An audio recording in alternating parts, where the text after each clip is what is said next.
And we're about to go live. Yay! I'll be on in 1 minute. Okay, Okay. maybe 3 minutes.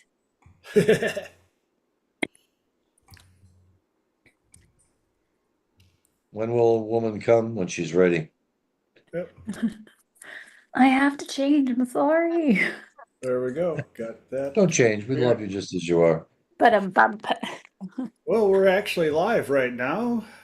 Ah, Live for Triple T Talk Time with TJ number 186. Yep, July 22nd, ta-da. 2025. Here we are. Just got back from Vegas. Literally got home 25 minutes ago. Wow. Yeah, set You're up not kidding. set up as quickly as I could, and yeah, still wearing my travel outfit. So good thing this isn't smell-o-vision. Yeah. But But you bump. didn't come here for that. My name is TJ Zebel. I call myself a professional problem solver, which I always follow up with, no, I don't know everything. In fact, the more I learn, the more I realize that I got a lot left to learn, a whole lot. But I do have a unique way of helping people find solutions for challenges and ask lots of questions and get the privilege of helping people with a whole slew of things. For those of you out on YouTube land, first off, hi, Mom.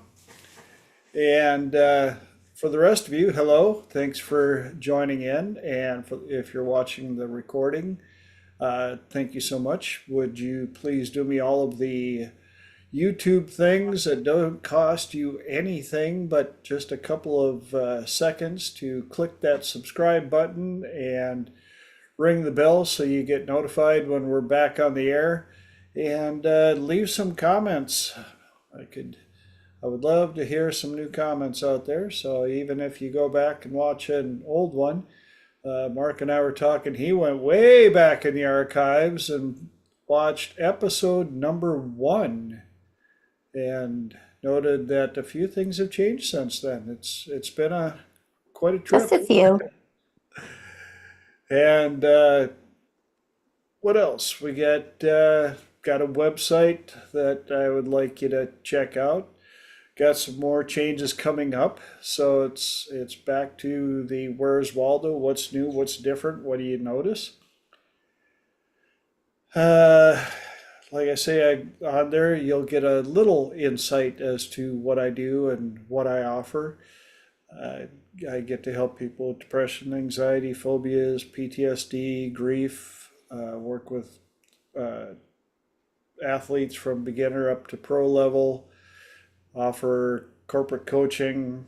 Got a lot of relationship clients going on right now. So if you know somebody who is looking to get into a relationship and they're tired of dating the same loser in a different meat suit, have them give me a call. I do offer a free, that's right, no charge to you, 30-minute consultation where we can sit down and chit chat. See if we're a fit. If we are, I will let you know. If for some reason I think that we're not a good fit, I will also let you know. I want to respect your time and money and make sure that you get the change you're looking for as quickly as possible. And we got lots of people that we can refer you to make sure that it's a proper fit. Well, time to introduce the tie. This is by far my favorite travel tie. I get more compliments on this tie. It blows my mind. I should have bought 20 cases of these ties. I could have sold every one for a premium, but got a little poo on my tie with a little attitude. Yep, that this tie makes has made more people smile in the airport and compliment. So I think it's the official travel tie of yes, yours. it is the official travel tie. I've tried other ones and I'm going to say it, they don't get the same feedback and attention that this tie has in all the years that I've been wearing it to travel. So, that's that. How about who's got something good for me? What's been happening since the last time we were together when I was sitting in a room with poor lighting? Mark. Yeah, I went to a barbecue on Sunday, bunch of Asemic brothers, cigar smoking brethren. And you know how you have the observing ego, and as you develop it, you can kind of like watch yourself. Uh, and I got to the barbecue, and the host was sitting, in there were two chairs. They were like captain's chairs, and I just immediately walked over, sat in his son's chair because his son wasn't in the chair, shared a little libation I had brought for the host and for other of my brothers, and I just jumped into the power spot. And I'm watching myself do this, and I'm like, I would have never done this years ago. I would have been, just one of the crowd, be happy to be one. I just jumped right into the power spot and hung out with the host, shared a few laughs, shared a few drinks, talked to some of the other people around him. We were sitting up above all the other brethren that were under tents and stuff. And then later on, he has a pool, and I'm like, anybody gonna use the pool today, Lou? And he's like, yeah, well, it's there. I said, I'll use it. And I was first one in the pool.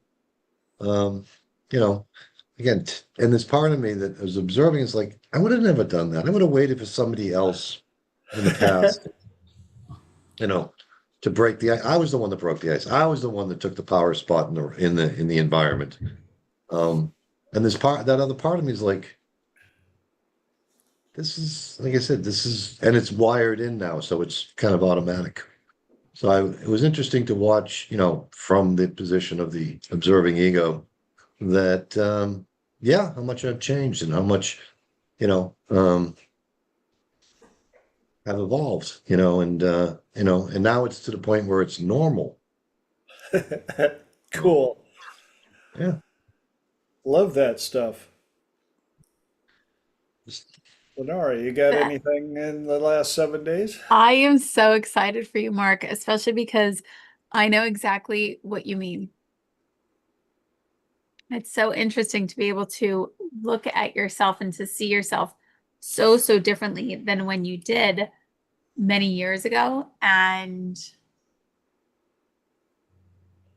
have conversations. And I imagine that you both have the ability to recognize how different people have evolved, especially when they've done their personal work and they've cleaned up a lot of things internally, especially their own thought process. You kind of get this feeling, at least to me, it's very much a feeling, but also a wow, you've done a lot. You're not the same person you were 5 years ago, and I can clearly tell that.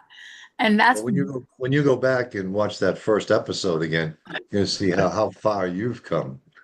Like I said, you were the mouse, now you're the mouse that roars. I was the mouse and now I'm the what? The mouse that roared. The mouse that roared. Oh my gosh, that's too funny. I completely can acknowledge that and appreciate that. Thank you very much. That would be TJ throwing me into the fire many a time. Enough times that says, go talk, Lenora, go talk. Because I'm pretty sure in those first, probably like the first 5 episodes, I don't think I said a word. I just sat there. You said a few words, but not Did many. I? Very But yeah, funny. well, it's wonderful that you had such a great teacher like TJ that would throw you into the Very, deep end. very much so, but especially because of people that have been here. So like Elijah was there, Fran was there. They were all people, and they're people that I spoke with outside of Triple T, and I've built relationships with, of which he's not on for the first time. And I have talked to this man since I think episode 1 or episode 2 of Triple T. I got to meet Elijah in Las Vegas, and it was my heart is so happy. I'm gonna post a picture to you guys in our group chat and stuff. And it was so lovely to see somebody that you feel like you've spent so much time with. Like I've spent tons and tons of hours of talking with Elijah via text, via Zoom, and to also be able to see him in 2021 and now see him in 2025. It's extraordinary. And you know, Mark, I've known you now for 2 years, and TJ, I've known you for a number of years. So the evolution of people, when you really get to know them, but also support them. It's not just like a, hey, how are you? How's the weather type of know them? Like there's many, many layers to the friendships that we have in this group and to the bond that we have in this group. And that's why I love it so much. It just makes my life better. Couldn't agree more. Mm-hmm. And it was, it was cool seeing Elijah again. It, it, it's amazing when you think about it, how, in fact, tonight's first topic is the recap. So I don't know if Mike can hear us. Did you have anything to share from the last week, Mike? Or if otherwise, you're still there, right, Mike? Nope, I'm not. Oh, I am back in Bismarck. I'm working. I'm actually doing an inspection right now, but I figured I'd just check in, say hey. oh, cool. And Got to see him in person too, and his brother. yes, It was yes. awesome. So Lenora had an amazing talk, and it wasn't just the information, it was the emotion and the connection that she was laying out there that it was uncommon at that conference. So thank you for taking that time with this. So thanks. Thank you for sharing that. That means so much to me. So thank you. There you have it. First testimonial of HTL 25. Yeah, it was, for me, I was there a full week. So for those of you that tuned in last week or watched last week's video where I had the Bela Lugosi lighting, made me look like a zombie.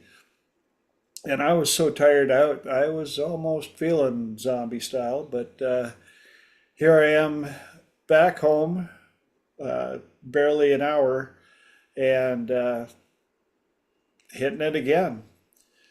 So let's roll it off. For those of you that are watching for the very first time or watching the recording for the very first time, the way Triple T works, first hour I do my best to get through 3 topics that I've picked for the week.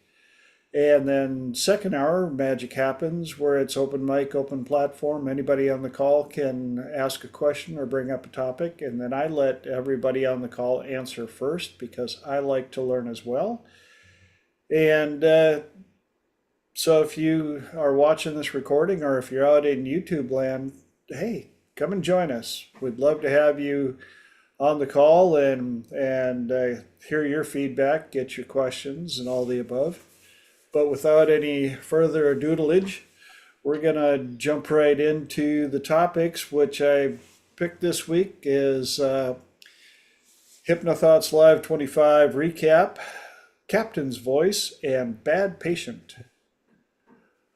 Jumping right into Hypnothoughts 2025 is still going on for a little bit. We've got the post-conference events going on, and I want to do a major shout out to the Hypnothoughts Live staff, Scott Stanlin, Stephanie Skiba, the work they put in all year long to make sure that this event goes off as well as it has for the last, I got to go through my notes and see what year was my first year, but I know that it's been quite a while. And we often hear one of the things about Hypnothoughts Live and showing up, it is a yearly family reunion. There are some people that you only get to see once a year. But as soon as you see them, it's like, hey, hugs and all that stuff. How you been? And lots of support. And one other person I got to do a shout out for is Trudy, who is head of catering at the Sahara. Trudy is one of the hardest working ladies I've met at the very young age of 85. She is 85 and still kicking it. She's putting in 10, 12-hour days, 12-day runs. You see her walking around right after we finish, like, Trudy, go home, get some sleep. And she's back at it first thing in the morning. So God bless her. She's a pistol.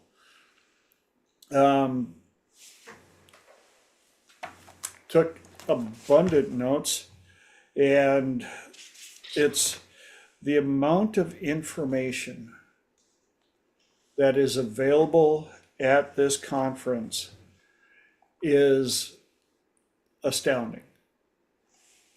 And one of the things that I like about the way that Scott and Stephanie have set it up, you do not have to be a 30-year, 40-year veteran with, more wallpaper than I've got to be able to be a presenter. They are very much in line with the concept of who's the expert. The expert is the person that's half a step ahead of the others. And man, I've been to talks by, like I say, the seasoned veterans who've been around the industry forever. And then I've gone into talks where afterwards I talk to them. I'm like, how long you been doing this? I got interested in it like 2 years ago. And then I found out about this and I heard you could present. So I put in a talk and it's like, wow, you didn't, life's a box of chocolates. You never know what you're going to find. And so we had one of the first ones I attended, Rania Fraser, rock and roll hypnotist.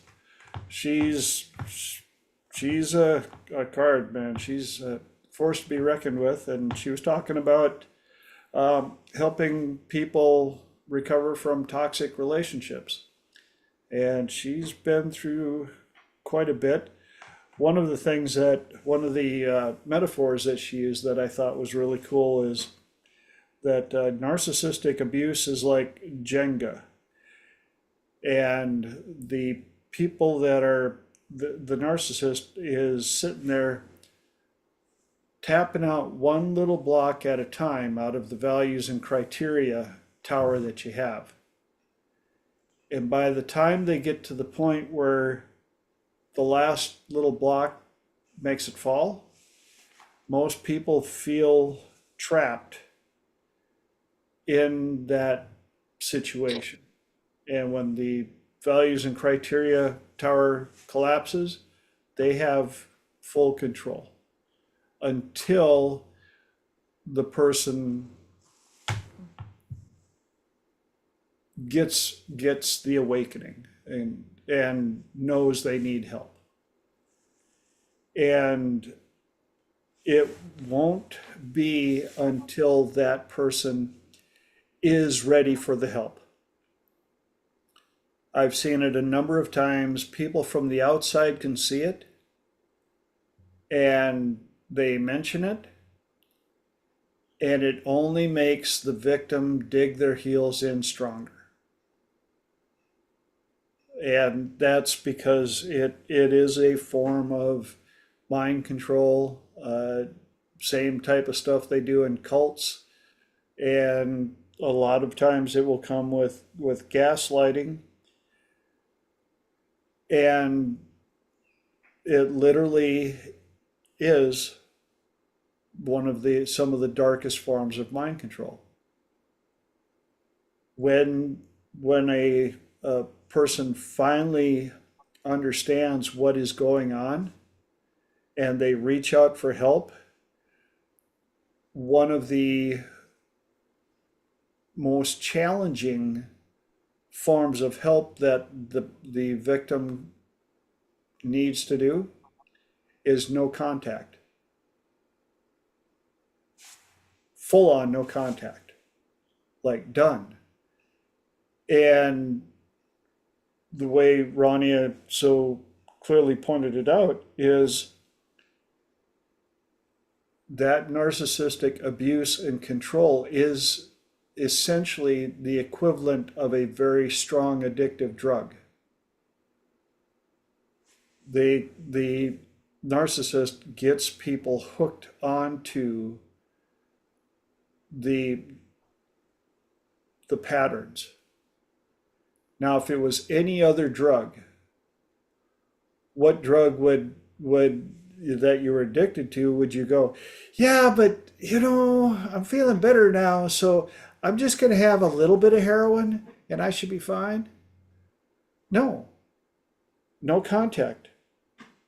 Well, yeah, but there were times when they were nice. Well, yeah, there's times when that heroin trip feels good. But when it goes bad, it's bad. And it's not healthy for you. And there are so many other people waiting for you to put yourself first, take care of you, and get back to living. A lot of victims of toxic relationships and stuff like that, Rania pointed out that they mourn themselves because they feel like they're witnessing their own death. And they feel trapped and they don't know how to stop the cycle.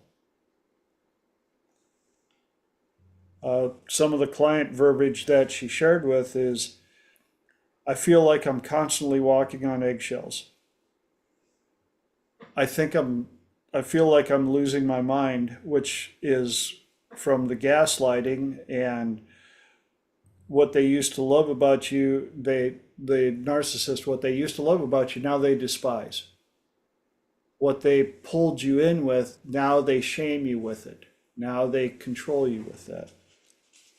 And another one is, I don't recognize myself in the mirror. There is a part of them that understands what is happening, but they don't know how to get out of it.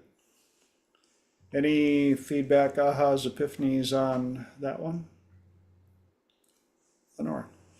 I thought that talk was very helpful, and I like how she laid it out, and she was very clear about the stages.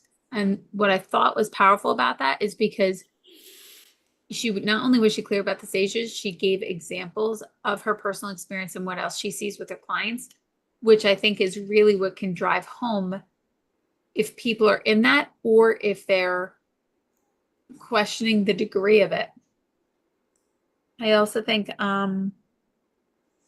know we've talked a couple of times about the degree of narcissism, but also how we actively define things. When we actively, and I think it's important to be able to, one of her first things was love bombing and then criticizing, I think it was, and there are 5.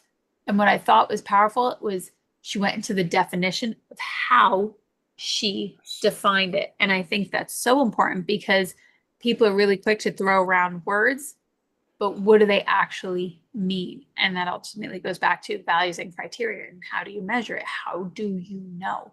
Because even when I talk about my work, when it comes to binge eating or overeating, what does it look like for you? Because what I might think it is different than what you might think it is. And our words need to be on the same alignment so that we can be on the same page. If they're not, then things don't make sense at all. Yes. Yep.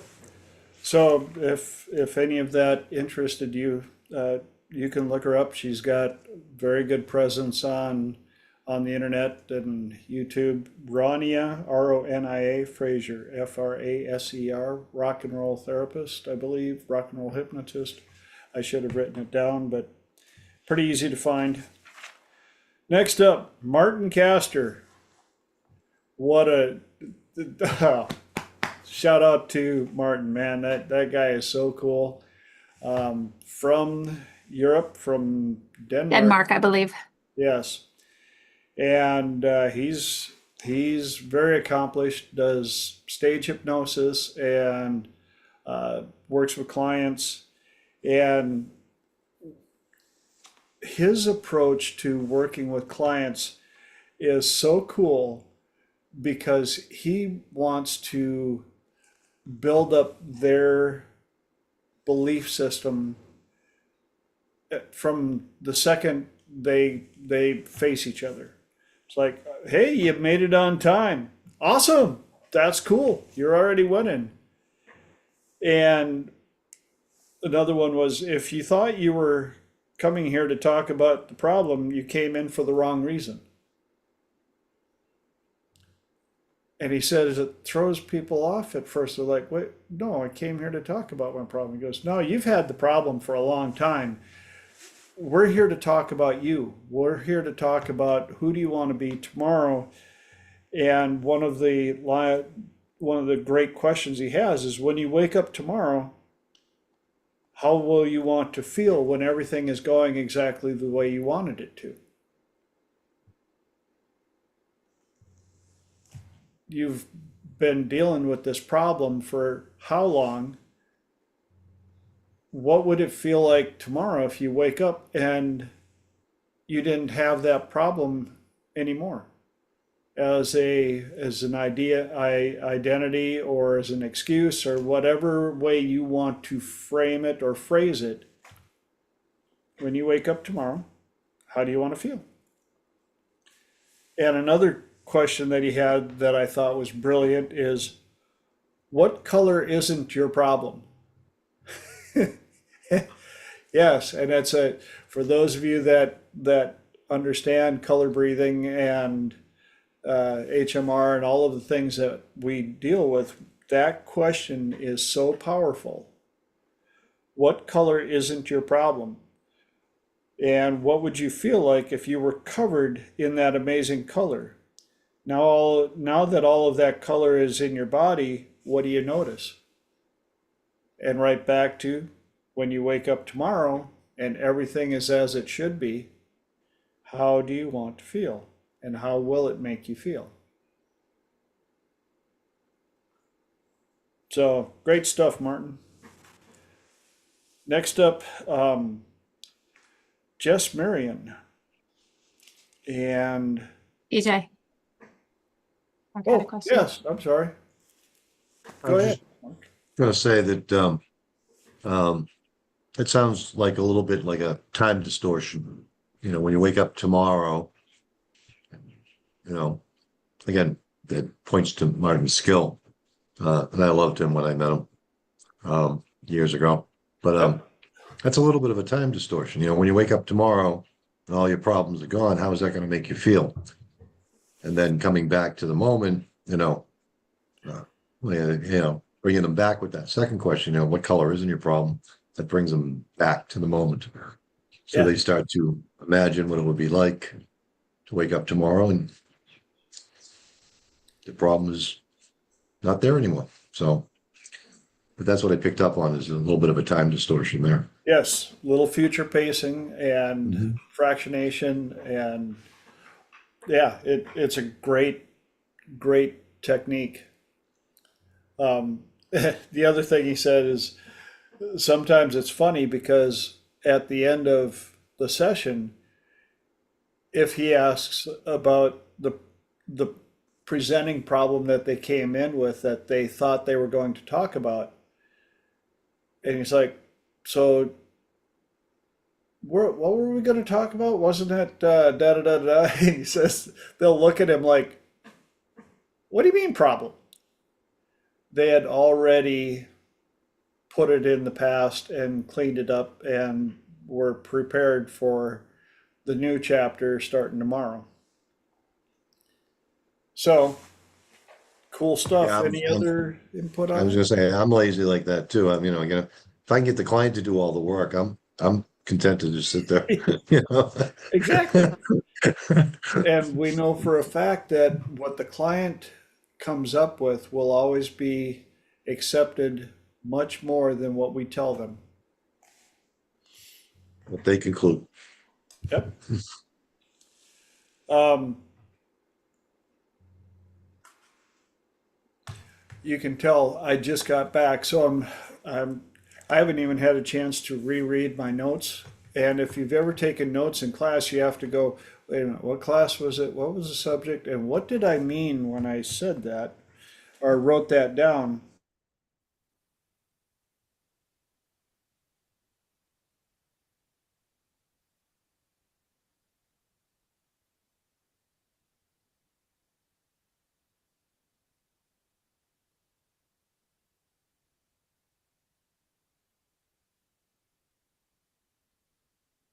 I feel like do do do do do do do.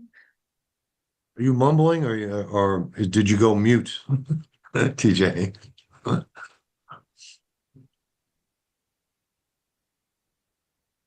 He's muted. I think TJ, you went on mute.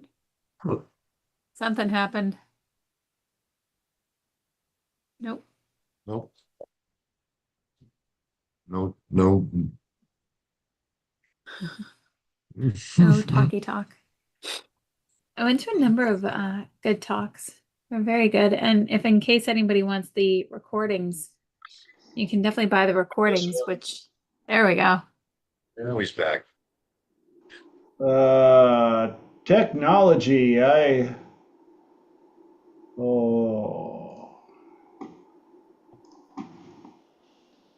hold on. I gotta. Could you cover for just a sec, Yeah. Lenora? Yeah, or if you sign off, you might disconnect everybody. So if you need to make me a host first. I don't think I'll have to worry about that as much. Okay. Just in case if people need to reconnect. In case anybody wants the recordings, you can definitely get the recordings from HTL. And they also have this really other cool thing. They did HTL AI, which is pretty much access to, I think, all the recordings that have ever been at HTL. And this conference to me was definitely on a different level. And I've been to a number of conferences, and I find it very interesting how people all present differently. Yes. And I think for me, I present in a very specific way. Other people just kind of go up and they just let it flow. I tend to present in a very organized fashion, which depending on your style of what you like to watch or not, or what you like to learn, can be really, really helpful.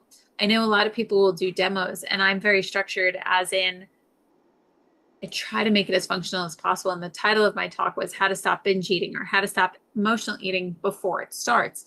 And I know I asked you all a couple of questions a few weeks prior as very specifically to what does emotional eating look like for you, or what does binge eating look like for you? And everybody had their own definition or their own specific struggle as to what it looked like. And I thought that was so helpful for me because it gave me even more clarity for when I went into the talk. And I also very specifically asked who was a practitioner of it and who was or knew somebody that was experiencing it. And that was also extraordinarily helpful. And the biggest, I remember this moment. So I remember bits and pieces. And one in particular, I said, if anybody ever comes to you for weight loss, hear it as this. And if somebody comes in and says, I want to lose weight or I want to change my eating habits, what they're asking you is, please help me feel safe in my body. And that seems to be everybody quite literally kind of like you could see how impactful that one sentence was. And I was really, really happy about that because they all responded the same way at the same time, which meant they were all engaged at that time. So that was really good. Yes. I didn't know if you were going to pop in, TJ. I'm just gonna brag a little bit. Yes, you did amazing. Thank And you. sadly, we didn't have a quality recording system set up. It was recorded. I have no idea what quality it is, but we do have I'm a super recording excited. I of it. feel like because you were there helping the microphone set up, and then also Frank was there. Yeah. So Frank from Boston, I don't know Frank's last name off the top of my head. I have to track him down on Facebook. But he was also there and he made sure that things were well wired and properly feeding. So I have high hopes that it was a very good one. But I also had an idea about this. And you can all offer your insights as I'm very interested. I thought about doing this as a class for the next couple of weeks. So sharing what I taught at HTL, but also just offering it out on Facebook, offering it out on LinkedIn so that people could also learn more because I don't think people, A, understand what emotional eating is or binge eating or overeating.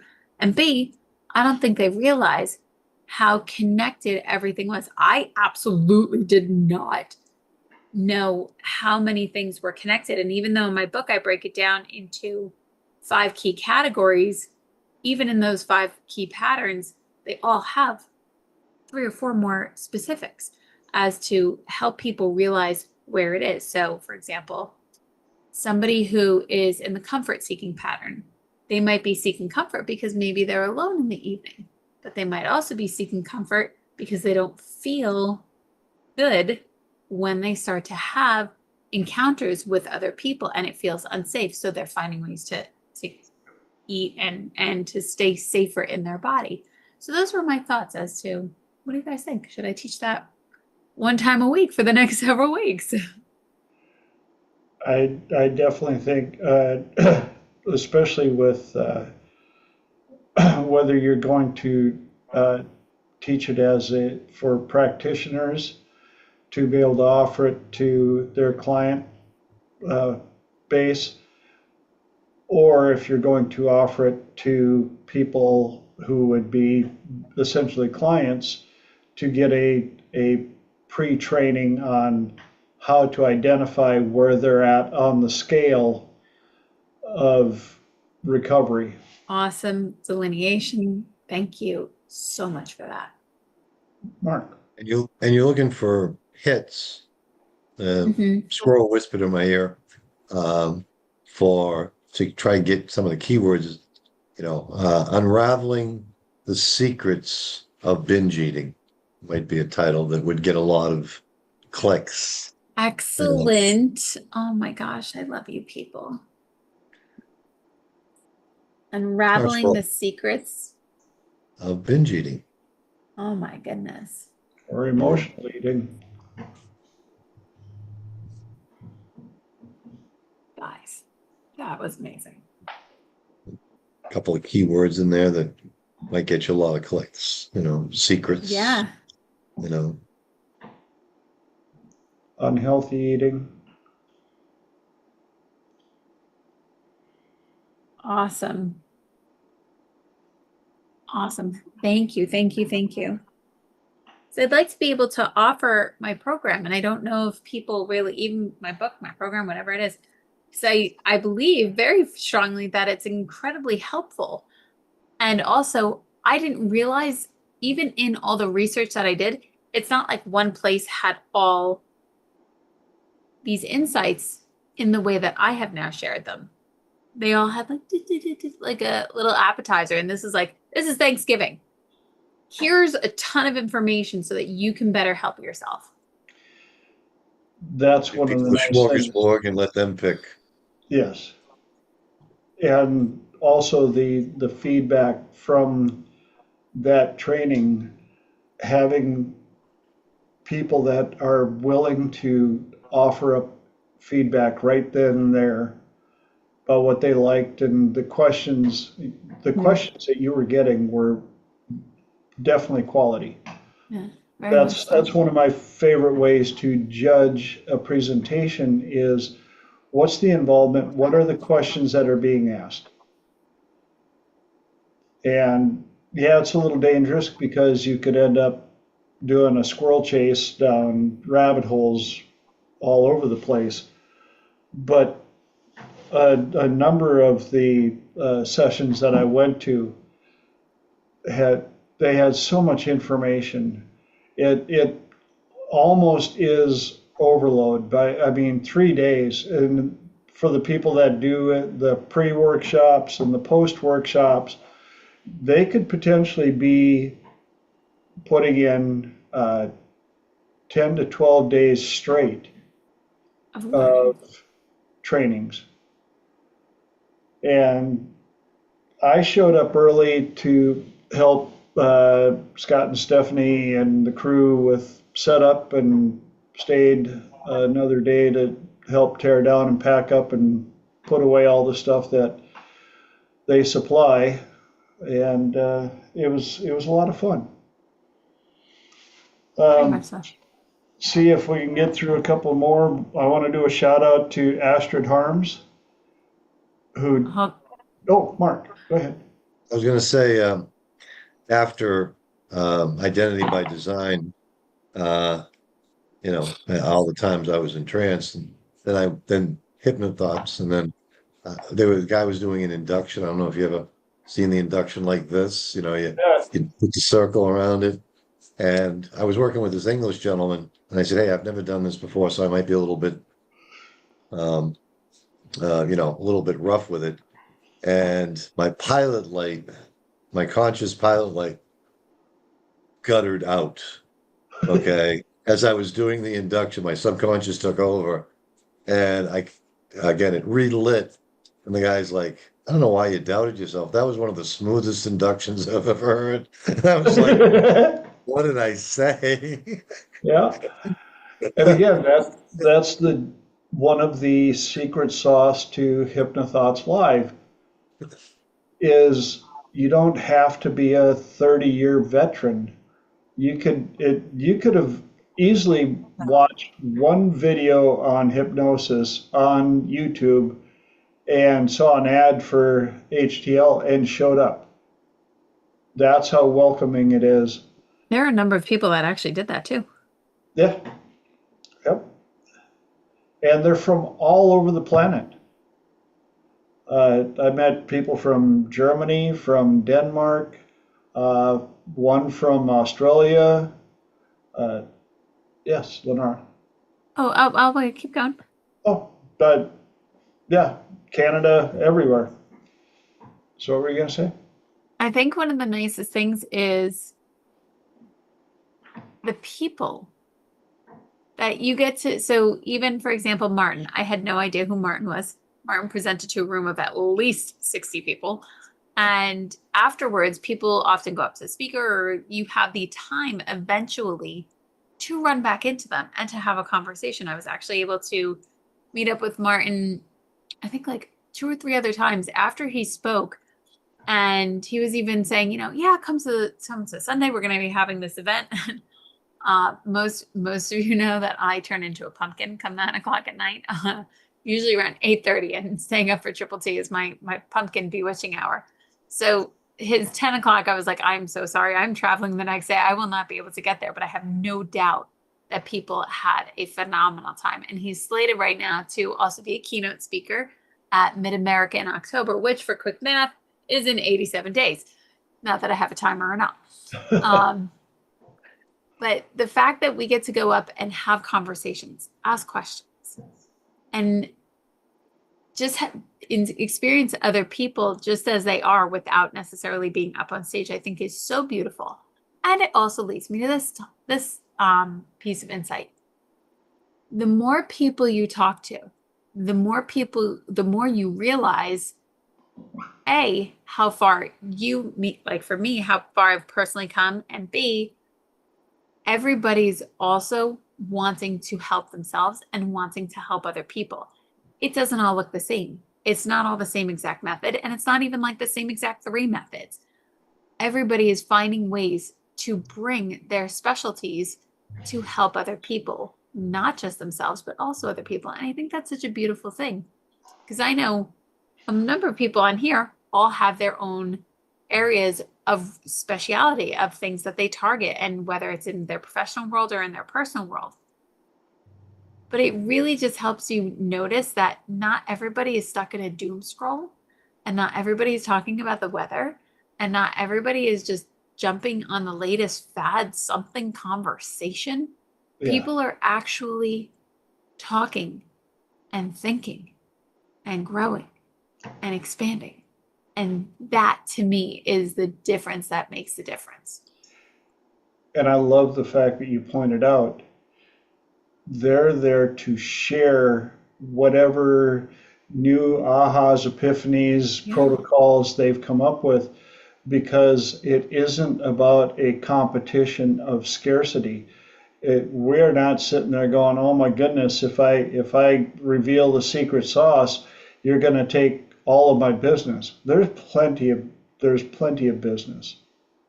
In fact, there's a major shortage of practitioners in our profession.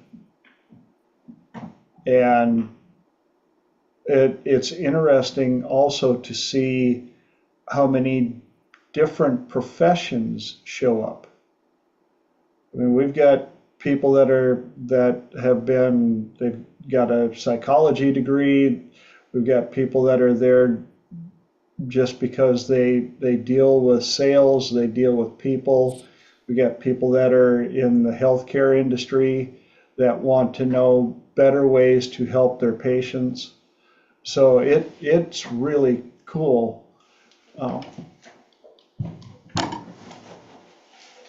See if I can get through these quick.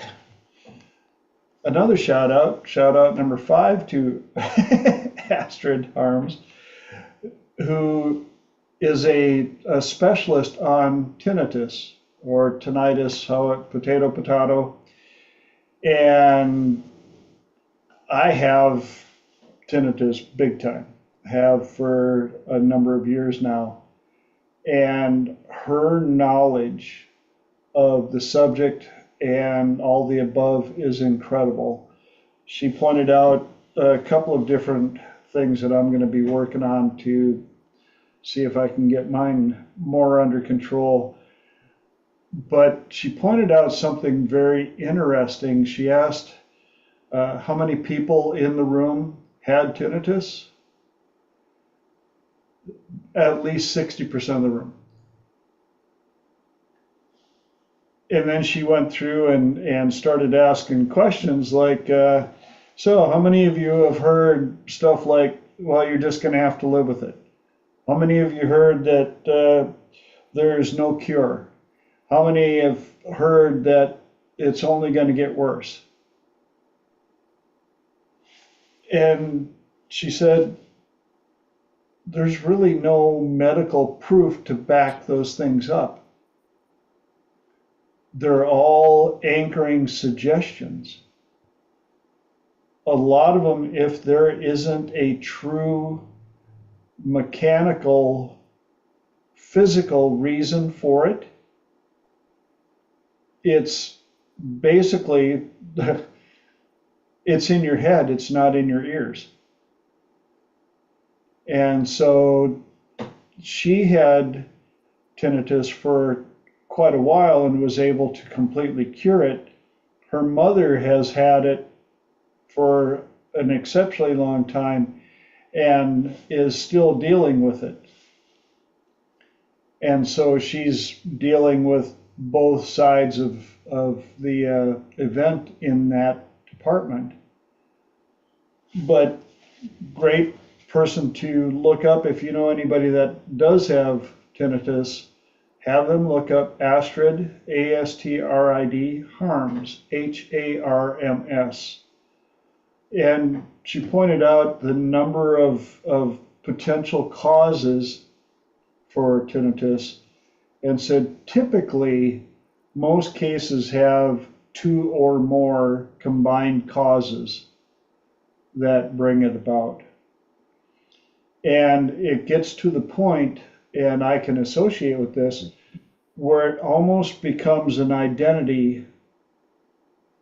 And it's like associating with chronic pain. You just get to the point where it's been going on for so long, you just accept it as part of who you are. And when she said that, I was like, oh, yep, that there's a whole lot of truth in that one. And one other little thing that threw me off, she said one of the other potential causes, having dental work done. And a number of people, after having some dental work done, suddenly start having tinnitus. So some information there. Again, if you know anybody that is suffering from it, definitely have them look her up. Another shout out to Casey Pico. What a great lady. She's awesome, very knowledgeable. And some of the stuff that she pointed out is most people focus on the things they don't want, the things that they want to get away from. I don't want to get fat. I don't want to lose my job. I don't want to use drugs and all of these things. But when you ask them what they want instead, they don't have an answer for you. Even well, I don't want to get fat. Okay, so what do you want instead? Well, I want the opposite of getting fat. But that's not a direct definition. And one metaphor she used, she said it's like getting in a taxi and saying, I don't want to be here. Okay, well, where do you want to go? I don't know. I just don't want to be here. And it makes it really hard for the taxi to find a proper location to take you to. You need to have a destination in mind. Going back to Martin's great question, when you wake up tomorrow and everything is as it should be, how do you want to feel? That's a destination. Next shout out, Gila Zach. Oh, Joshua got your hand raised. Yeah, like a good ninja, just kind of sneak in there. Eh? I did want to ask because I was actually in that conversation today about the what you don't want versus what you do want, but it wasn't like directly that question. I decided I'd try to do like a spa thing and try out some new experiences or whatever. So first time I ever had a nose wax. Interesting. But I was asking questions because so for example, like other waxing solutions, right? And this might seem really weird, but I'm getting to the thing that I wanted to bring up. So I was just asking people a simple question like, hey, I don't have a preference. I've never even been in a relationship or close to a relationship that's ever brought it up or anyone ever had an opinion they were willing to share. But is it common for guys to wax their shoulders or their backs and stuff? I see that that's a product you have, but is that like a normal thing now? Is that part of the expectation? And no one would answer the question, not one. And so to the part where a lot of people don't know what they want, but they also can't, they know what they don't want, but they can't tell you what they do. Yes. I offer it because everyone out there, I think, is caught between either telling you what they think you want to hear or they offer you option paradox. Because for example, growing up, I didn't have a sense of smell. And that was what I was using as the contextual frame, trying to explain it to these people what my question was, right? So 24 years, most people don't even know that as a child, you develop smell and taste associations with food that drive a lot of your cravings as an adult, right? But I know because I don't have a such thing. So anytime I've ever been in a group of friends or relationships and stuff like that, and they're like, hey, let's go get something to eat. What do you want to eat? And I'm like, I don't care. Right. And it's not, I'm not the classical dude who's like, I can't make up my mind or I don't have an opinion. I don't have that whole thing that most people are in when they say they're in the mood for something. I don't have that. Like I'd never have that. Right. Like I've had, well, let me be, a little more accurate. I've had that twice. Like there was one time I was like, I want Mexican shrimp. Right. Like no idea. And the other time I was like, I want Indian food. Right. But like, I don't have a contextual frame, so I can't answer those questions. Right. And I think a lot of times, like, so I hear, like a lot of the modalities or people accepting like certain medical things like tinnitus. I've had a couple of medical issues in my life that I've been told I effectively have to just tolerate. But the alternative is tens and dozens and hundreds of thousands of dollars of stuff. And it's just like, dude, I'm trying to get a more stable living environment, really. Like, what I need to be, worried about spending like 10,000, 20,000 more over here. Right. Right. But like the people at the spa, because there was one of the people there was having a really hard day, and the person who was cutting on my neck with a straight razor. So another experience. She had like, basically asked that guy if he was okay. And he'd made the comment there's a lot of people going through it and no one seems to care. And I was like, and I tried kind of making an offhand, because it wasn't my conversation, so I wasn't trying to just like jump in it, but I was just like, I made that like a comment that would be more of a bridge if the guy wanted to talk, right? But he didn't take on it, so fine. But I'd asked the lady cutting her straight razor in my neck. I was like, I wonder, because you can offer people solutions, and a lot of times they won't even take it. Yes. Because they don't have an associative bridge. Like they're not close enough to the idea for it to make sense. They'd have to have some kind of leap, right? Or, and so like people like have that strong aversion to what they don't want, but they're not close enough to the things that they do want. And I offer that as like a, continuous press, because like, when I get asked that question, I don't know what the options are to want, right? And everything is too much options. Yeah. Right. So like when people are like, imagine your bestest life ever and paint yourself into the picture. I'm like, well, what I know is fighting. What I know is hardship. I imagine that the life I would want would have a lot of peace in it, but I'm not sure what else it has in it, because I don't know what else can, go sister up with that. Right. So I offer that as the not guy who's part of the hypnosis community or anything. So that's my 25 cents, because I'm no cheapskate. You ain't gonna get just the two from me. All right, I'm complete. Cool. Lenora. I think there was a question in there, right, Joshua? I hide those question marks like I hide in the group. To me, one of the best ways that I found out what I wanted was I needed to stop thinking that I was going to know immediately and automatically.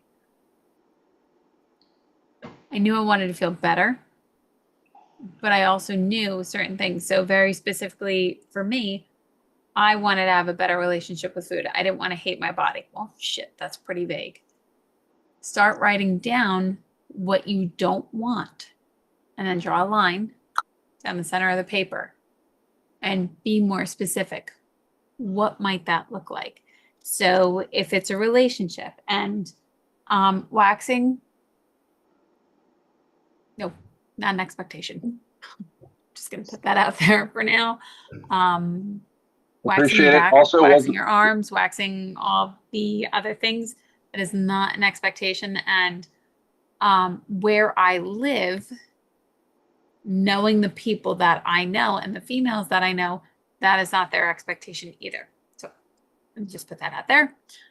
And when it came to a relationship, so TJ will laugh at this one.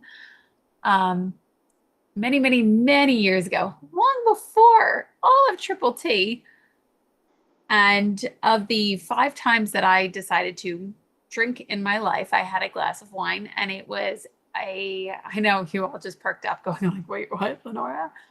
I was 22 and it was April, and it was coming up to my birthday, so I was going 22 into 23, and I decided to watch the movie The Secret. And I have now since affectionately called that movie the infomercial of Law of Attraction. Now, what happened was I had a glass of wine, of sangria, and I decided to write down everything that I thought I wanted in a partner. And the reason why I'm saying TGLF is because it's part of his triple P protocol. And I had written for about 5 or 6 journal pages, and that's how I got clear on what I wanted it to look like. Just started writing. That's all I did. Just started writing. I had come out of a relationship that I knew I wanted somebody who was not going to leave a pile of dishes in the sink for a week straight. I knew I did not want somebody who used tobacco at the time. So my ex had used tobacco. Just a variety of things that I did like about my ex, but also a variety of things that I didn't like about my ex. So instead of saying, I don't want somebody who uses tobacco, I wanted somebody who was drug and alcohol free. That's how I got clear. So even in your not knowing, I would encourage anybody, or specifically Joshua, whatever you'd like, just start writing. Just start writing and be okay that you're not going to have all the answers right now. Just say, you know what? Today is July 22nd, 2025, 8 o'clock at night. Here's what I'd like right now. Or here's what I don't want right now. Here's the opposite. Here's what I would like. That's just me.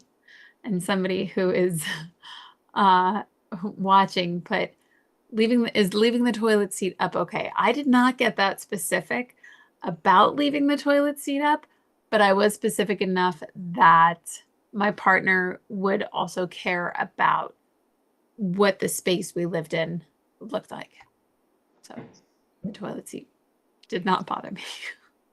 And one of the things about writing that list, by nature, you're going to find that it will be easier to write down all the things that you don't want. So if that's a way to start that side column of all the things you don't want, and then you go back and you try to figure out, well, what is the opposite of that?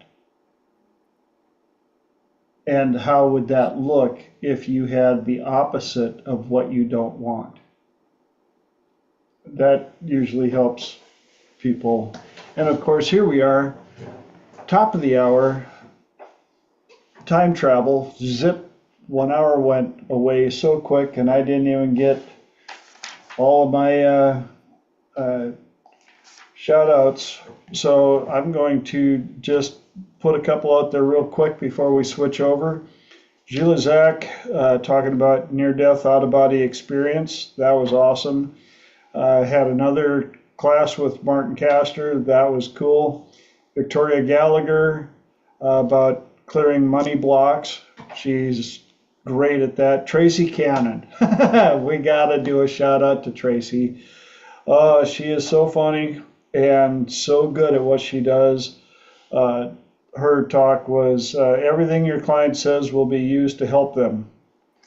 And listening to, she actually did a demo, and it came down to a good conversation with Echo, 3 magic questions, values and criteria. Sound a little familiar? But then she used what she heard to help them pinpoint what they wanted instead. Drake Eastburn talked about sleep issues, and there's a whole bunch more. There was some talk about food. by one of our amazing people, but you've already heard some of that as well. So all in all, great conference. Maybe next week I'll touch on a few more of the speakers. But now it's time to officially get switched over to the second hour of Triple T.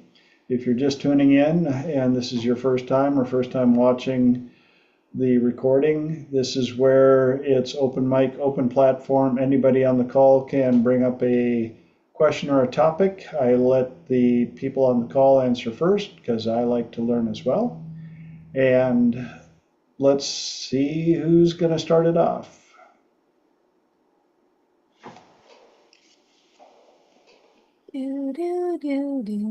Mark. I'll be the impolite chipmunk Awesome. tonight. Started off.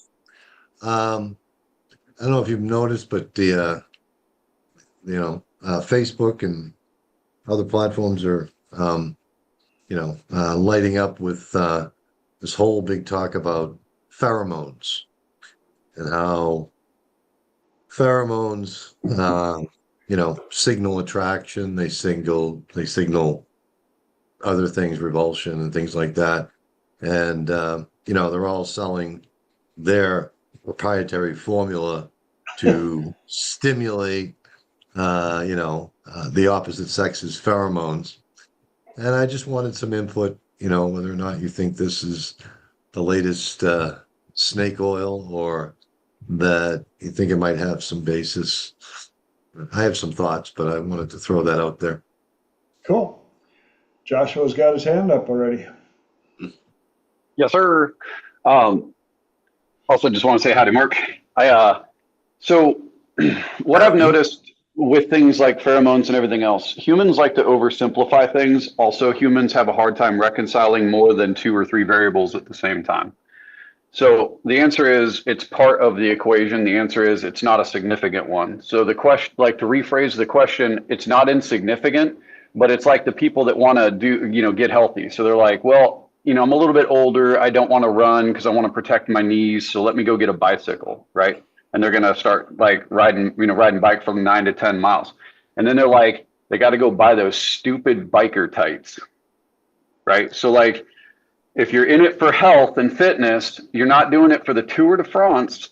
Why? And it's like what you think, like shaving off like 0.5 units of wind resistance is you're trying to do it for physical fitness. So why are you doing it? Right. So the question is like, if it's sweat wicking and stuff, that's one thing.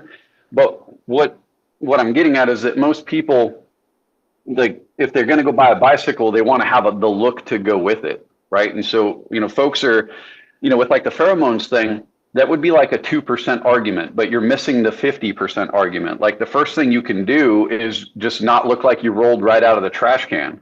Like that's like that gets you 50% of the way there. Right.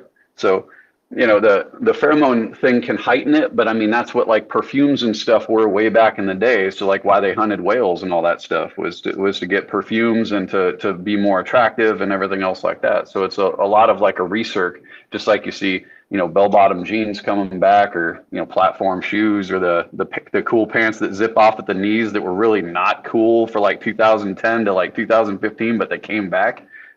It's like that. When are we going to get the flight jackets back and the parachute pants? Never. I'm down for some hammer time, but maybe next week. Right? Cool. Who else has got an answer for him? I haven't heard anything about it, so I'm not too sure. Well, Michael. Here we go, raising my hand.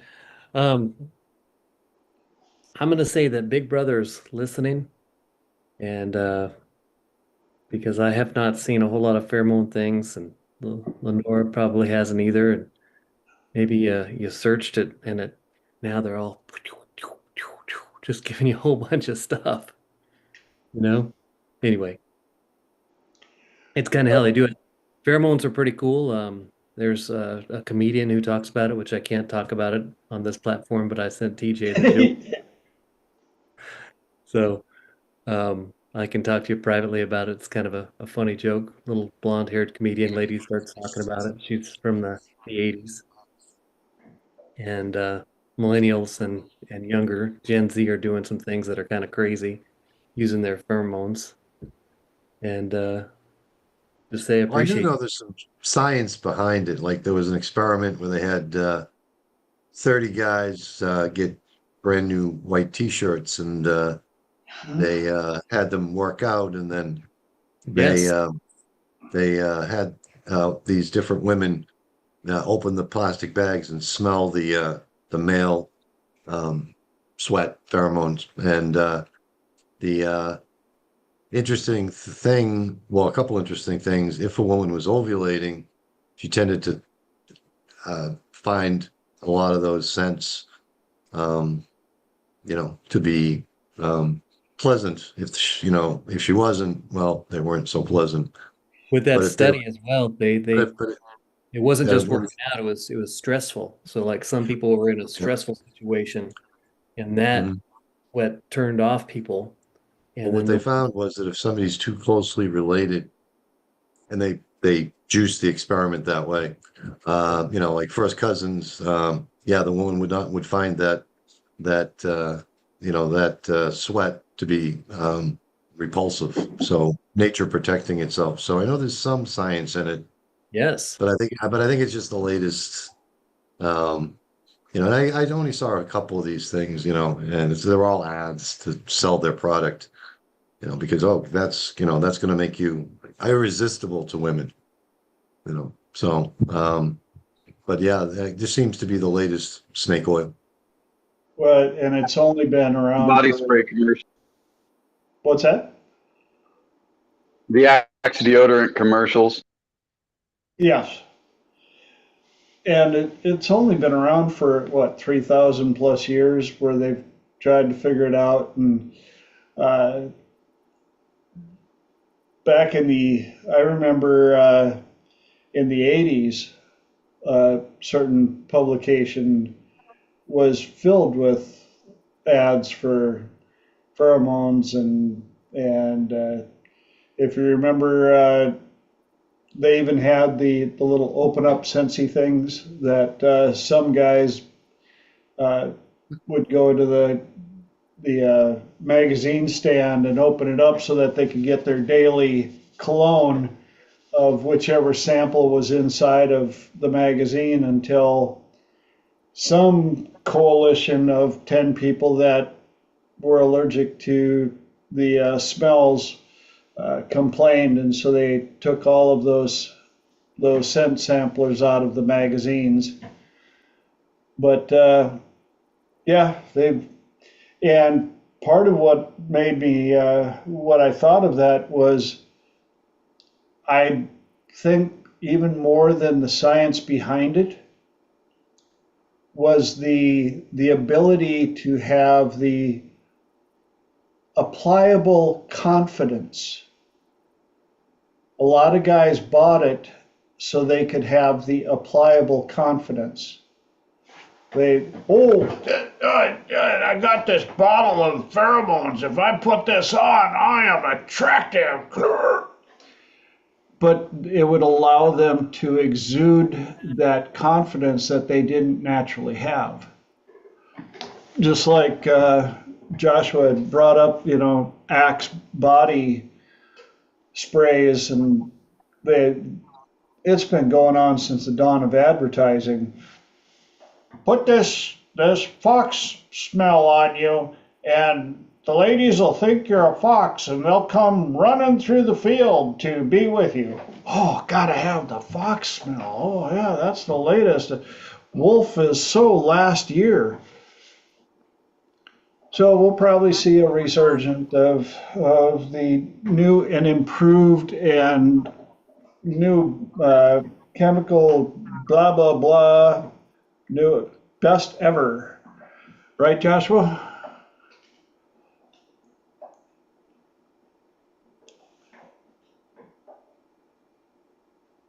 Are you muted?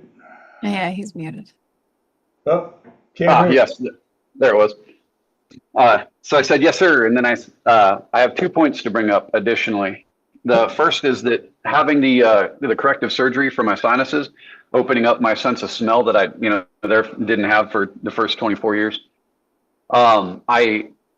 A buddy of mine just a few days ago said, he was like, dude, I have a game, a game I want to play. And this is something that he ran on his daughter. I didn't know what it was, but he gave me 4 slips of paper and he's like, dude, taste these. And, and of course, like after military, like I'm sus as hell when it comes to like, here, taste this random thing. But they look like testing strips. And I was like, all right. So, I taste one and I'm like, I can taste something, but I can't quite tell what it is. The second one, I'm sitting there in my mind, like, this is straight paper. Then the third one, I was like, I kind of like a little tart. And then the fourth one is, I was like, is this like cloves, or like mint? I was like, I was looking for the word, but sweet was what I was going to say. Well, what he gave me was a test for being a super taster. And and based on, how I performed on it, he was, I guess there's the top of the line, super taster is called the dominant super taster. And then the next level down is recessive. And like where I tested was like right in between the two. I bring that up because not having a sense of smell the first 24 years of my life and then suddenly having one, there was like a whole array of stuff that was going on, like being able to smell, because perfume and stuff for me back when I was growing up was just straight, like my eyes would burn and like my nose would run, but I'd get nothing out of it. So I'd just be around certain people and it would just be like I was a Nazi looking in the Ark of the Covenant in Indiana Jones movie, right? Like my face starts melting, right? And so I was, but I had no idea why that was happening. But now, being able to taste and being able to smell to a degree, it if being a super taster is any indication for my sense of smell, I don't think most people can really pick up on pheromones. Like humans don't really have the developed olfactory surface areas like dogs and stuff do to be able to pick up a lot of that stuff unless you're in really close proximity to somebody. And so I think that like a lot of the pheromone argument is more from like, sweating and stuff like that. And it would kind of be baked into, I guess, just the kind of, not like being a dirty person, but like if we lived in a world that didn't have deodorant or constant showers, we would have like a certain oil and film on our bodies that the pheromones would be more concentrated in that and more detectable. Otherwise, you'd have to be like basically up in their armpit or up in their neck or their feet. Right. So like, that's just not practical for most purposes. So I don't think that humans have the hardware. Also, this is more of a logistical. So my second point was more of a logistical thing. So if you rewind the clock about 5 years ago, maybe 8, somewhere in there was all these little Glade plugins for how to help your cat with anxiety not claw the shit out of your furniture or your leg or whatever else like that. And it was basically like a cat calming pheromone dispenser diffuser. And so I bring that up because, in the name of business, what are most people trying to do, right? They're trying to make slight alterations to their product to reach wider audiences. So if the infrastructure is already in place to build diffusers, right? So you saw like the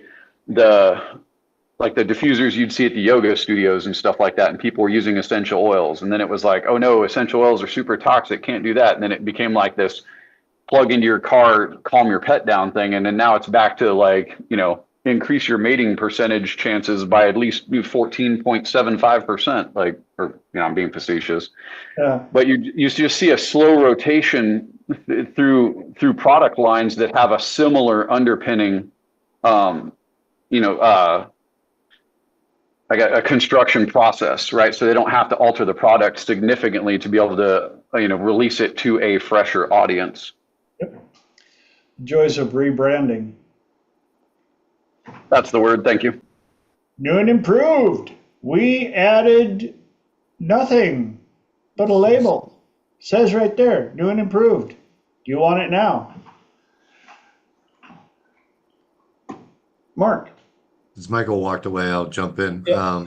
Casanova was one of the cited examples, and and of course I, very suspicious of any programming that way, but you have to realize people didn't bathe back then. So if you were wearing, a different, like a perfume or a cologne, I think that's kind of about where it started with Casanova. Of course, you'd be more attractive because the other people stink to high heaven. Yes. So, um, If you were lucky enough to live near a body of water or a creek, you actually got to take a few more uh, baths than those that were out in the desert. Michael. So it goes hand in hand. We had some strangers come to the front door. That's why I had to go. My wife's like, "There's some people here. They're peddling meat," so I had to go to the front door. But I was gonna say with the whole mental thing with the pheromones, and I've got to agree with Joshua a little bit. Is our human senses have been detoned a little bit, especially since the bad foods we've been eating, the food oils, different things. I mean, we can go into all that kind of stuff, but we're not going to. But it goes into something that I actually texted you on earlier today, which is perception. So they did a study on some gals going in to do job interviews. And they said, okay, we want to see if women with scars are discriminated against. And so they met these gals, they put them into makeup, and they put like a scar on their face in different areas. And they did their makeup. And then right before, I mean, it was like a nasty little thing and stuff like this. Right before they went in to do the interview, they're like, okay, we just want to touch up just a couple more things on the scar. So give us one more second. And so they would remove the scar and send the gals in, Yes. go do the interview. And most of these gals came out and they felt that they were discriminated against because they had a scar on their face. And they didn't have a scar, it was their perception. Yes. So, you know. So I'll be right back. I've got to go see what's happened with the wife and maybe 2 minutes. People peddling stuff. That's hysterical. Are they Cutco knives? I just had one more thing to throw in. Yeah. Steve Martin, I use tuna fish sandwich and it lasts for, for days. And that's how I attract the women. It was something. Pheromones That's it. or something like that. And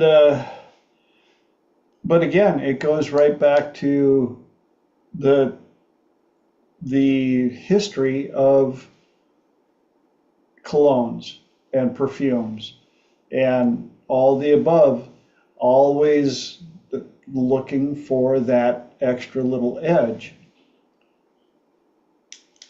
And if anybody's ever followed the history of perfumes and colognes and what they've been made of, it's quite interesting before they came up with all of the chemicals and things that could possibly be in it now.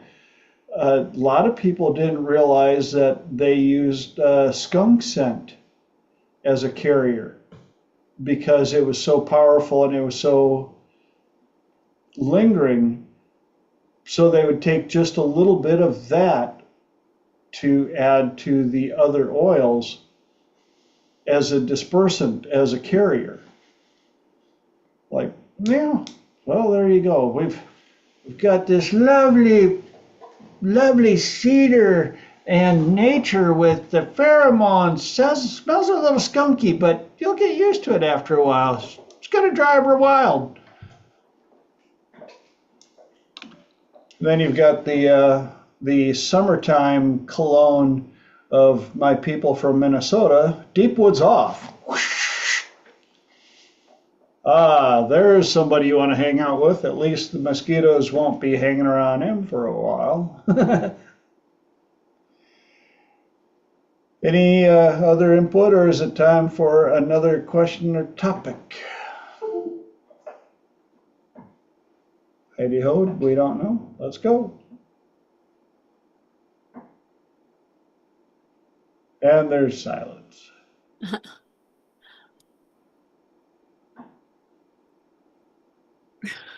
Yes, go ahead. Because I'm debate like it's forming in my head. As for the pheromone thing, it never really stuck out to me as the deciding factor. if you smell not so great, that's something that I will encourage people to do. And I actually heard such a wonderful thing. I met so many people this weekend, which was wonderful. And one person in particular, he was sharing such a great story with me. And he had said to somebody who was a great practitioner, but he had body odor. And he thought, you know what, I really want to say something to this person. And I really am saying it with the best intention. And to me, I think intention, knowing your intention or knowing your outcome is one of the best things, of which intention and outcome are different. But I still think they're absolutely important to however we move through the world. And so his intention was to talk to this person in the most sincere way possible and to let them know that they did not smell pleasant, especially because they were at a conference and people did not want to go close to that person because of the way that they smelled. And this person had pulled them aside after the conference and, spent some time on the phone with them. And he said, out of curiosity, do you know that you don't smell great and that there is an odor and that you have body odor? And the person said, yes. And he goes, might there be something that you could do about that, because you don't deserve that? And the way that he framed it helped shift that person in that instant to the point that they then were able to manage easily and effectively how they smelled. And it wasn't their fault that this person had body odor, just deodorant didn't work for them or whatever the case was, but they were able to find a solution. And I thought that was really powerful. So I know it's not in the realm of pheromones, but it's still in the realm of something that people often encounter. And the way that they framed it was, you don't deserve that. Awesome. Is there something you can do about that? Because you don't deserve that. I thought that was really, really powerful. And, person ended up having a much better experience at the next conference. And I think we've all been around those unfortunate people where I know a gentleman that I'm good friends with, but he has horrible halitosis, but bad breath. And I had mentioned to him once before, and he said he's been dealing with it his whole life. Mm. And it's not that he doesn't brush, that he doesn't have, it's just something in his physical makeup that even when he tries to cover it, mask it with chewing gum or stuff like that, it still overpowers whatever the gum is. So I had a question for the group. cool. And it goes very specifically into dabbling on the side of woo-woo. And I was curious to know if other people experience shifts the way that I do. So I could be in a conversation with somebody, and the world around me will start to bend and will start to water and will start to shift.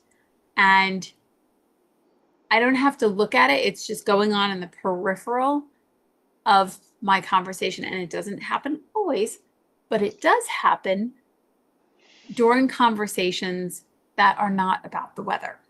So when they're really powerful, when I know I'm getting a shift or that other person is getting a shift, the world quite literally moves around me. And I was curious to know if anybody else experienced that. To me, it indicates, or maybe I'll come back to that.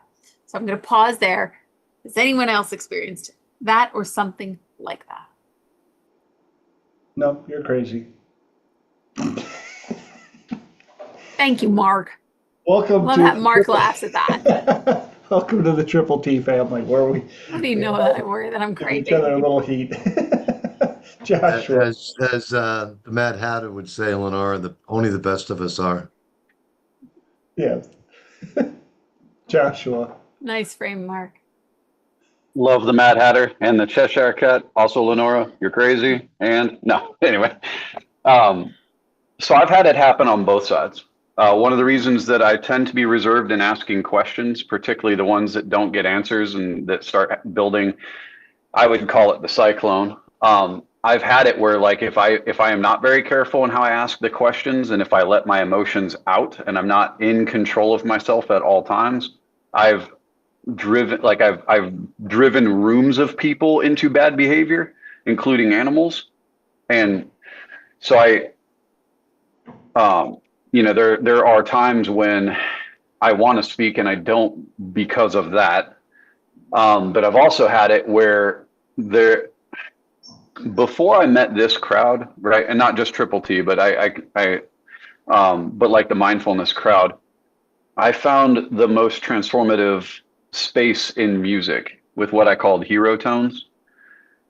And when I meet people that I'm having that level of experience with, Lenora, like there's this little intuition pip that I'll get. And it's like the closest, like, so I have some pretty strong opinions about law of attraction, but the closest I know to when I'm on that track is when that happens. So it's almost, I'll be talking with somebody and then there's like this little, like just little nudge, right? Like, and it could be, I mean, I wouldn't say it's on any part of my body. It would be on my consciousness as a whole. It'll be like this light, like breeze or like an invitation, a little push or just something. It'll be this really quiet thing, and I'll know that's the right answer. And then it's like I need to talk to this person, and I'll watch as my local vicinity and my perception of things will transform. I also, as I think I'm in a liminal space, or I'm in between the man I used to be and the man I'm becoming in terms of this thing, because I'm not saying it like I feel outside of you all as a group, but like there's a part where I'm like I almost feel like I'm contrarian sometimes, and I notice that when I'm around my, as I say, you all, when I'm around my people, things make sense. But when I'm not around my people, things quickly they don't make sense. And so a specific example of that is TJ. I wanted to thank you the other day for letting me call and chat. And, we had a brief conversation, but I'm already in a position now where I'm just like, it's almost like I never asked that question. And I'm like, why in the hell does that happen? And I noticed that my reality transforms around me now. So like today has been a particularly challenging day, and I made multiple pivots. I was up till like 6:30 this morning, and I need a new mouse for my computer now.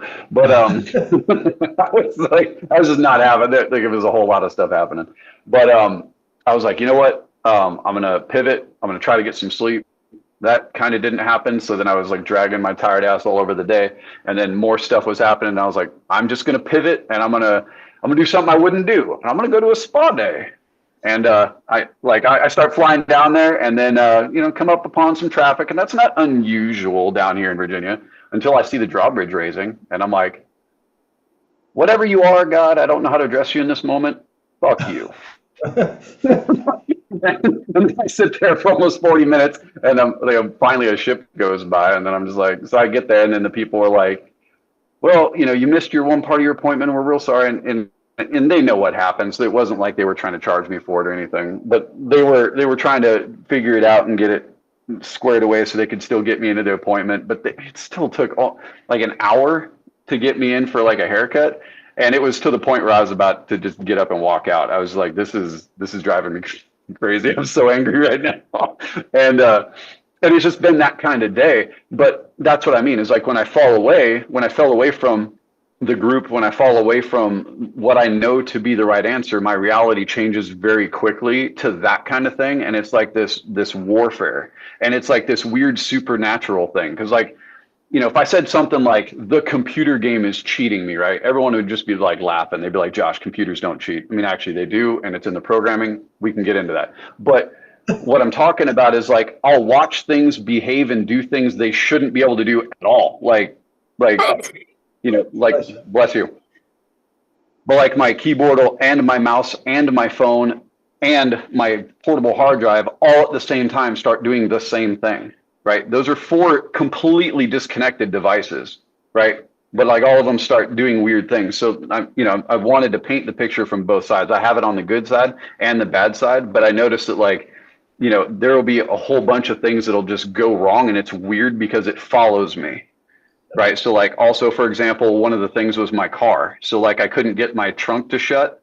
And so I put a little bit of umph into shutting the trunk, and now I have 2 Joshua-sized handprints in the back of my car. And then I get into my car to go to the appointment, and a maintenance light comes on, and I'm just like, today is going to be one of those days. So like, you know, but like I notice it happens, and there's this feeling that like I know it's going to happen, and it happens like that. So anyway, all examples.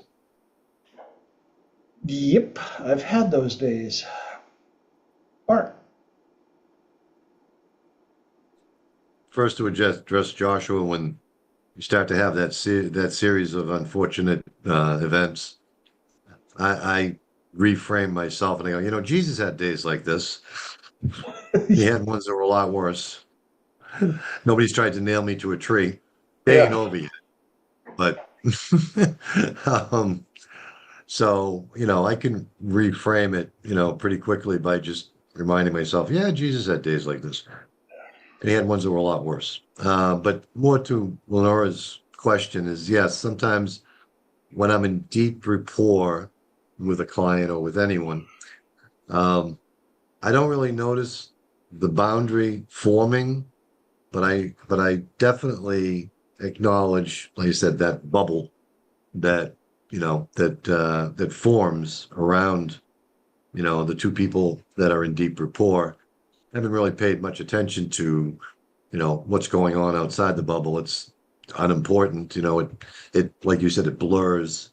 But I think when you're in deep rapport, you've got that bubble going on, and you're entirely focused on what the other person is saying, and that when that deep rapport, when that shift comes, yeah, like I said, is a bit. I've experienced that many times. Where there's just a bubble. There's just me and the other person, connecting, and that shift, I find to be, quite exhilarating, regardless of the topic, regardless of the conversation, because it's just like, that other person and me, we're talking about baseball, that,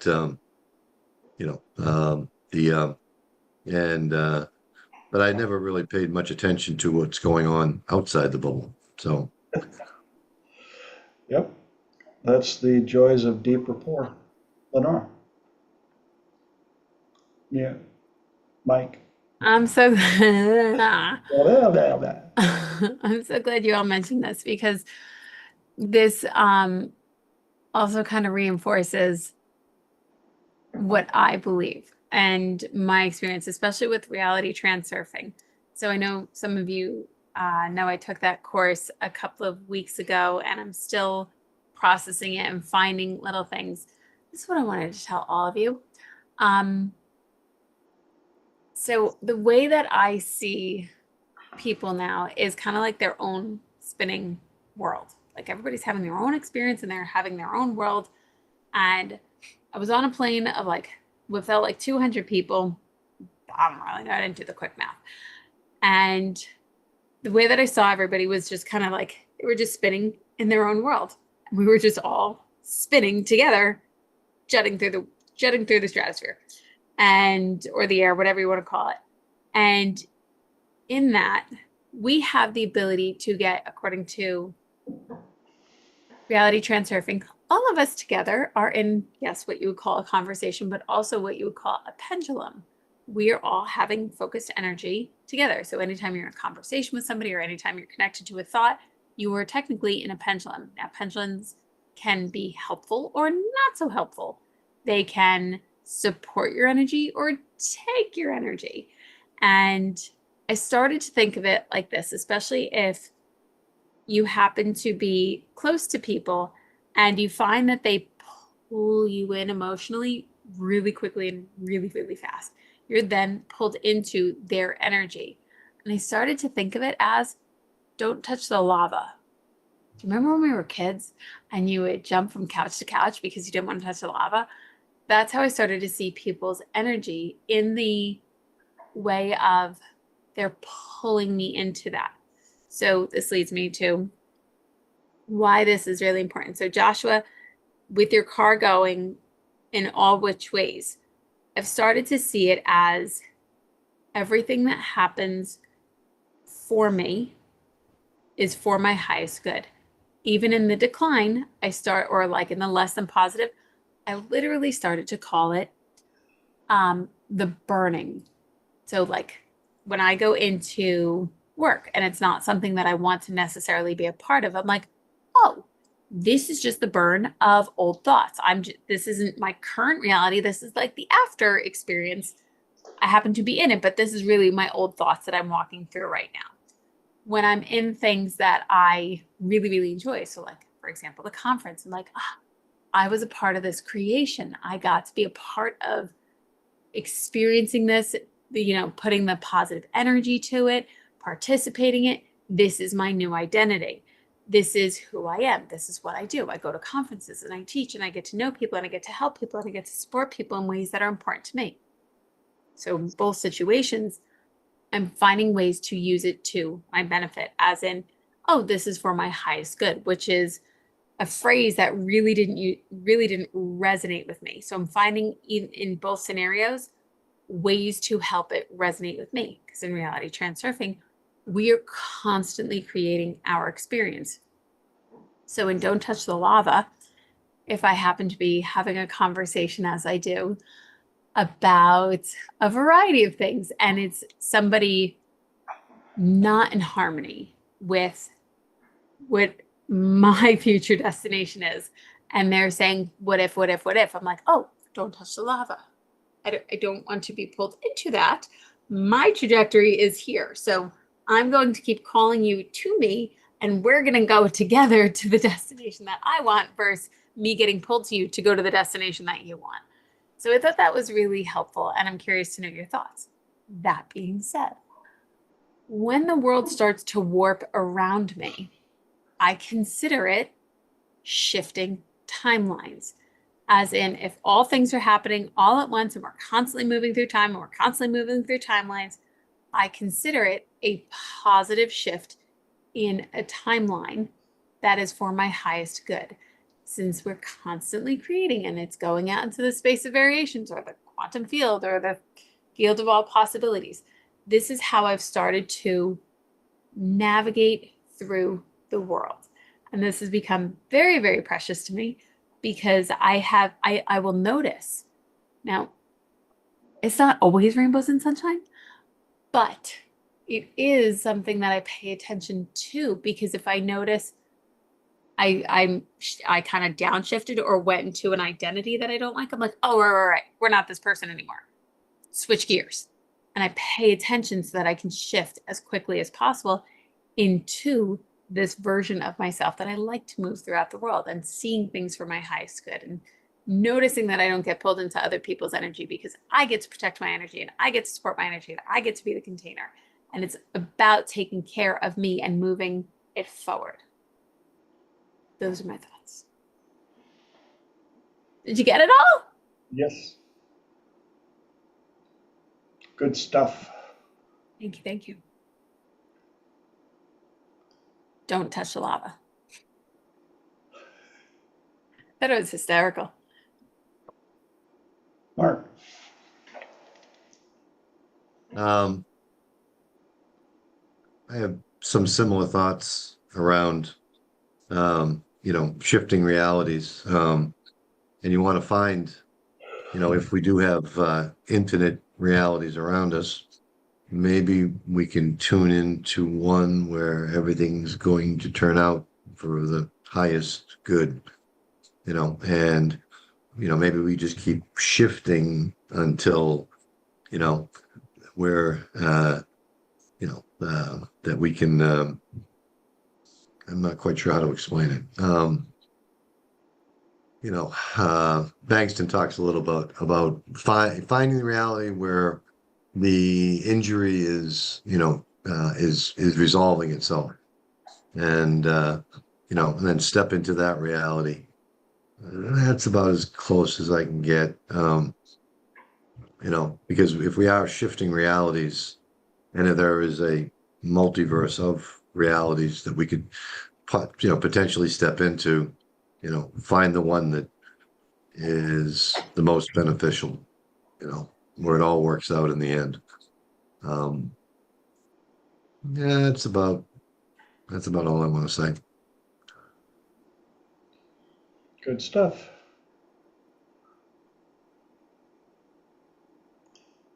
Well, that leaves us with 15 minis for another question or topic. Who's got something? Lenora. I was curious, Mark, since you watched episode 1 more recently, what did you like about episode 1 that you think should come back?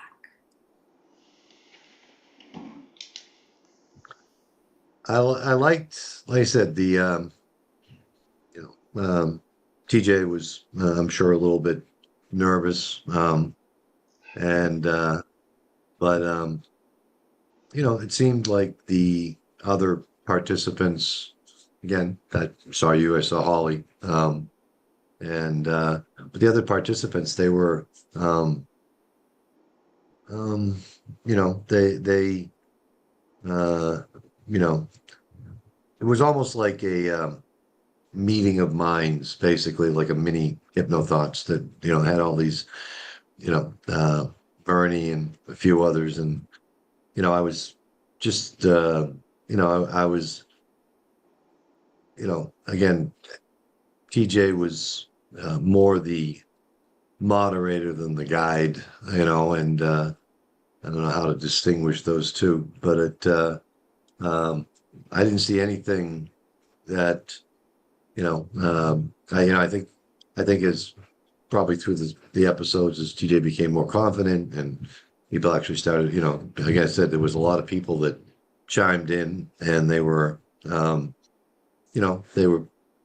they sounded very knowledgeable, and he was almost like moderator at a group, debate, rather than, at least that's how I perceived it, rather than like, kind of guide, us through the 2 hours. But I like the way, like I said, I think, where TJ's at now as far as, doing this is a lot, I think we have, again, I think they were a little more serious than they needed to be. I mean, there was not a lot of laughter. We get a lot of, our tribe likes to have a lot of fun and call each other crazy, and and yet we still, get the work done in 2 hours, more or less. Thanks for calling me crazy. Again, only the best of us are. I'm crazy. I'm just better at hiding it than you are. I don't hide it at all. So, Some people flaunt it, TJ. Okay. But like I said, it's just a, again, I thought it was, I don't see anything that I would want to bring back from this current, uh, you know, uh, edition that would, but the first one was interesting. I kind of saw where it began and where it is now, and I like where it is now, and so.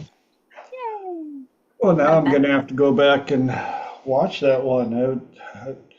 It's only been 185 episodes ago, so a few things have transpired and a few things have changed and improved since then. And here we are. Holy cow. Mhm. I think the tribe evolved to what it is now, and you know, um, again, I think it's that I don't know. The first one seemed a little bit, almost like a infomercial. There you go, folks. You got 186 of them by the time this one's done for you to Binge watch them all. watch them, binge watch them. Yeah. That leaves us with 11 minis. Anybody got anything else any other questions, comments we can address quickly? Lenora. I'm curious as to it now being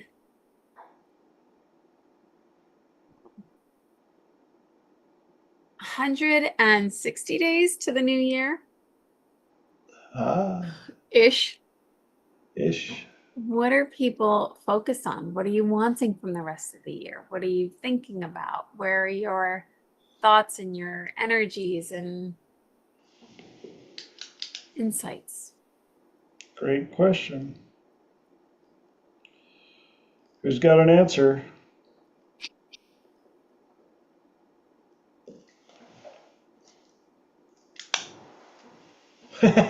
Everybody's like,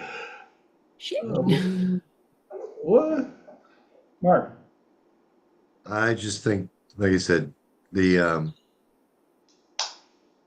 I think the the world's going to keep spinning, basically. No matter who's saying they're in charge or what else is going on, and there are people out there that always want to do doom and gloom, and but there's a lot to be grateful for, that we're all alive at the same time. Start there, the but and my wife got some really good news today, so she keeps getting better. So we're uh, the oncologist Best wasn't in, but update ever. the nurse said, yeah, I'm not supposed to tell you this, but you're doing really well. He's gonna call her next week, but she was like, she had to let the cat out of the bag.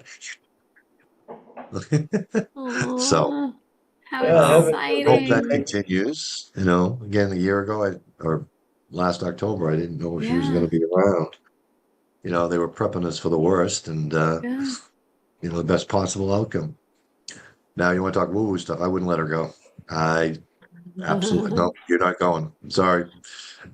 And I just told her, I said, yeah, you're not leaving. You're not going because I can't. I can't do this without you. So you're not leaving.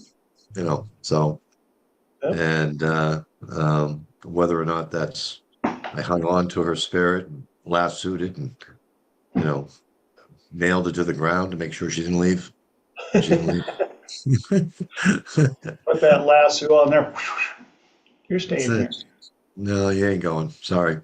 That's awesome. So you're Thank at you. least 104 or something like that.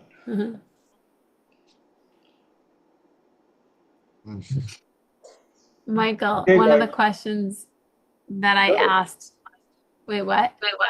Go ahead. Oh, I was asking Michael, I said one of the questions that I asked it was there's about 160 something days left till the new year. So what are people working on? What are their insights? What are they working toward? Or in this case, what are they grateful for? Mark was sharing about his lovely bride, and we're very happy about that. I know, it's the best. You're on mute, Michael. No, that's huge because I we know. were praying for you the whole time. You kept it on the down low and didn't want to talk about it, and we're just sending you good vibes. So that was Mhm. a big thing. Yay! So with the story that you just shared, it's kind of like Conan the Barbarian when Conan was going to be taken by death. The gal jumped on him. You're not taking him, and she fought off all the spirit stuff, So yeah, man. So good job. Very. The advantage of combined energies of a tribe. Mm-hmm.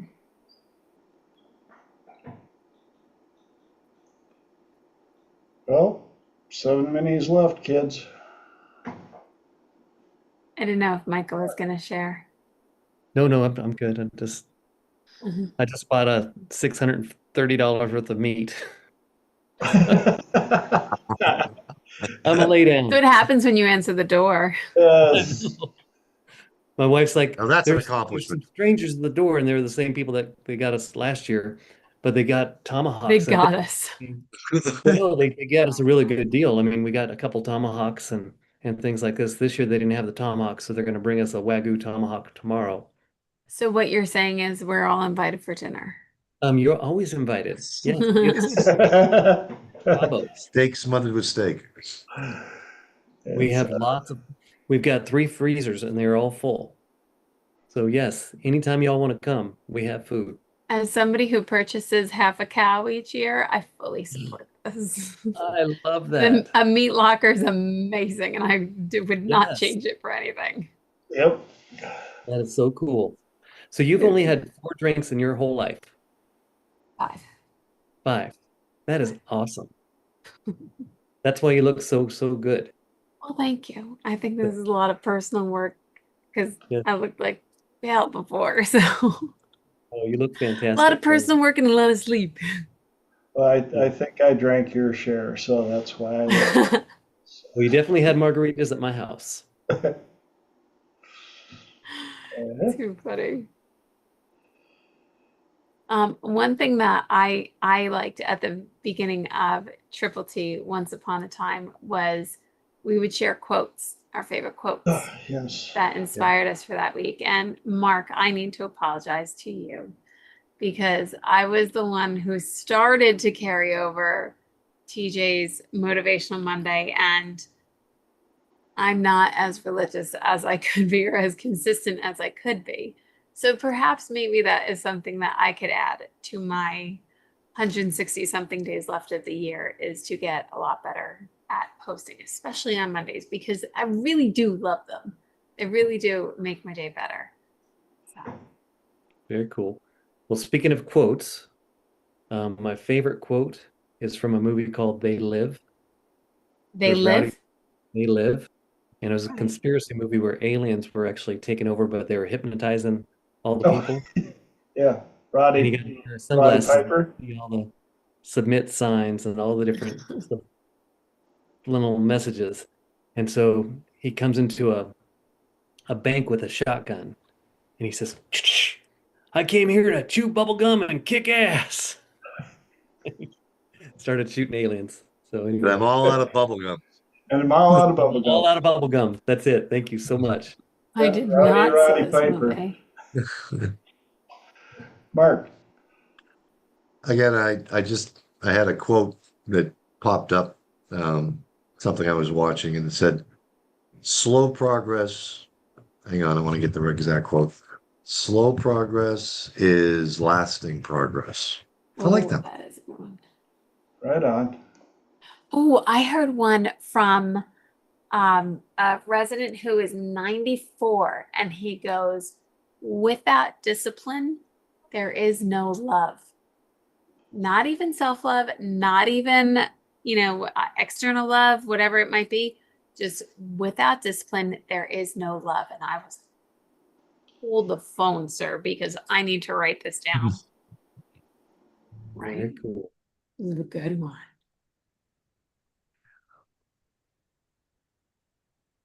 Take TJ, how care. was I probably missed it, but how was Hypnothoughts and how was all the stuff that you did in Vegas? That was the first hour. Wow. And I didn't even get them all finished. And your presentations were well? I Yes. didn't get to say that at the very beginning. I sincerely apologize. I'm going to pause.